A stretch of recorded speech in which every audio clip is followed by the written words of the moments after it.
All right, so where do you start looking online for a place to live? You're going to want to start by looking on sites like Craigslist and Facebook. Those sites tend to have properties listed by the property owner more often than sites like Zillow, Apartments.com, Trulia, Redfin, Rent.com. Although you should definitely look at all of those as well, initially you may want to put most of your focus on Craigslist and Facebook. That said, because it is Craigslist and Facebook, you're going to want to be more careful of scams, which we'll talk more about in a little bit. Be sure to check whether the listing has been posted by the property owner or landlord themselves, or if it's a property management company or leasing agent who has listed it. Property management companies or leasing offices of larger apartment complexes often have stricter parameters for approving tenants, and it will be more difficult to get approved than if you build a relationship directly with the property owner. Now, that doesn't mean that you should rule out property management companies entirely. With a lot of these tips that we're giving you, it's important to remember that you overall still want to keep your options open and not rule anything out just because it doesn't check all of your boxes. Unless it's a scam, of course. Even building a good relationship with a leasing agent can make all the difference if they put in a good word for you. Here's an example of a listing with strict application requirements. As you go along and identify which are the most promising ones to reach out about, be sure to keep track either on a notepad, on your phone, or on a spreadsheet, just so you can tell which ones you've already reached out to, who has responded, who you need to follow up with, and which listings have already been taken down, etc.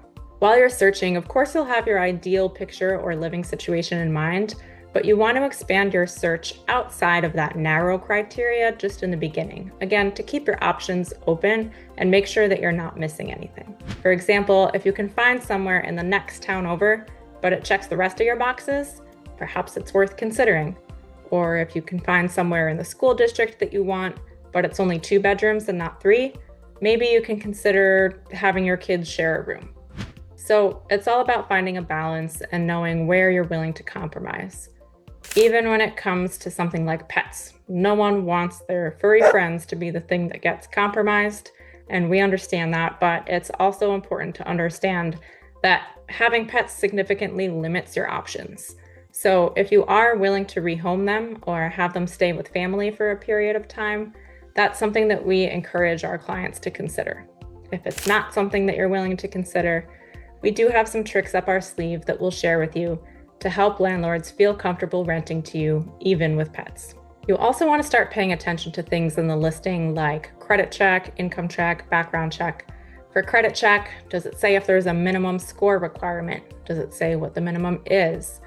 For a background check, if there's anything that you could foresee coming up as an issue or popping up from your past, just let us know. For income check, is there a proof of income that's 2 times or 3 times the rent? A lot of landlords want to see that you make 3 times the amount. So if it's a $2,000 a month rent, they'll want to see proof of income that you make at least $6,000 a month. Also pay attention to what it says about pets. Does it explicitly state no pets? Does it say pets welcome? Does it say cats welcome but not mention dogs? Does it give a weight limit, say dogs under 40 pounds welcome? Or does it give breed restrictions or say no dangerous breeds or list certain breeds? All of that's important to jot down just so you can be specific in the questions that you're asking later on. So with these specifics about pets and income and background and credit, just keep all of it in mind to try to judge how strict the requirements are or if the listing is worded or phrased in a way that makes it seem like they may be more open or flexible. That's what you want to try to gauge. Now let's talk a little bit about scams. One of the most common ways that people get scammed is by being told that they have to pay rental application fees or a first month's deposit. Never pay a rental application fee until you have seen the property in person. After you've seen it in person, if you've gotten a good feeling from the property owner or leasing agent who showed you around, it's fine and even customary to pay a small application fee. This shows them that you're serious about moving forward, and it compensates them for their time in reviewing your application materials. But the application fee should be no more than $50 in most cases.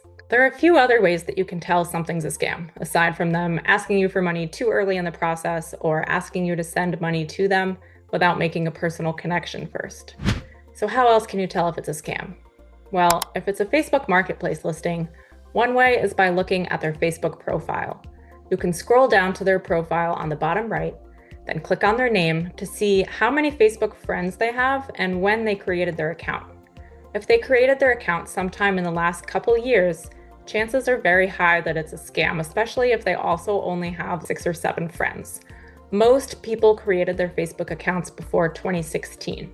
If it's a Craigslist listing, you can often tell it's a scam if the same listing description or property management company is posting repeatedly with similar style photos and text with multiple listings in the same town. Lastly, when you're speaking with property owners over the phone, a good way to filter out scammers is to ask the personal questions about the property. How long have you owned the place? Or tell me about the neighborhood.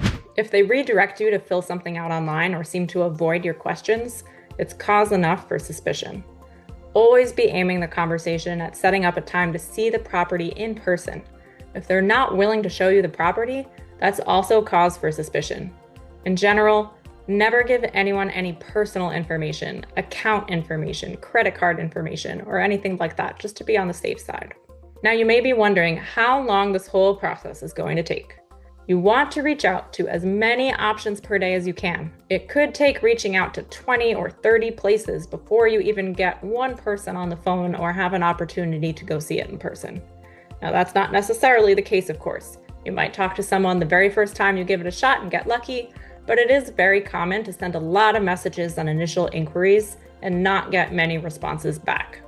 So if you only have 2 or 3 weeks to find a place, don't be discouraged. It just means that you have to be spending a lot of time on this in the beginning to make sure that you're setting yourself up to be actually seeing places in person as soon as possible. When you sit down to do your first search and find listings that you're ready to reach out to, we ask that you send us your top 5 to 10 that you think would be top priority first, just so that we can glance it over the first time around, see if we have any feedback, and so that we can help you prioritize and make sure that you're on the right track before you start actually reaching out to anyone. You're going to email that to us so that we can review it.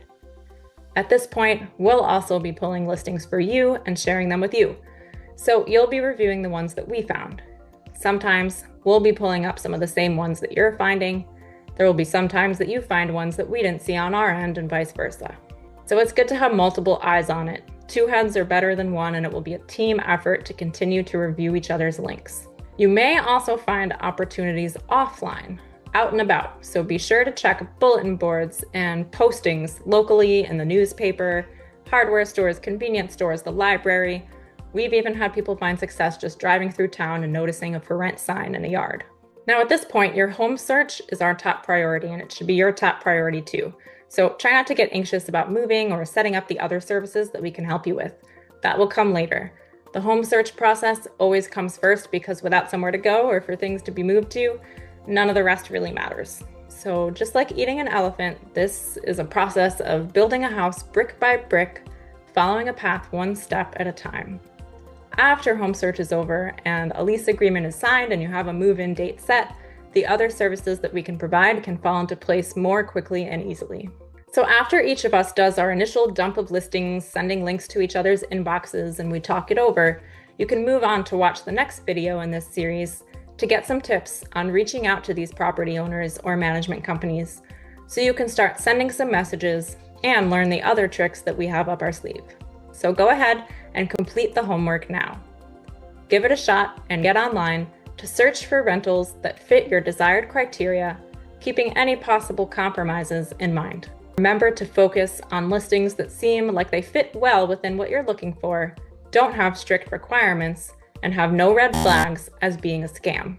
Pick the 5 to 10 listings that you think would be a top priority to reach out to first, and email the links to admin@unlockedhomeproject.com so that we can review before you reach out to anyone to inquire. Congratulations on making it this far, and good luck on taking this next step forward toward a fresh start.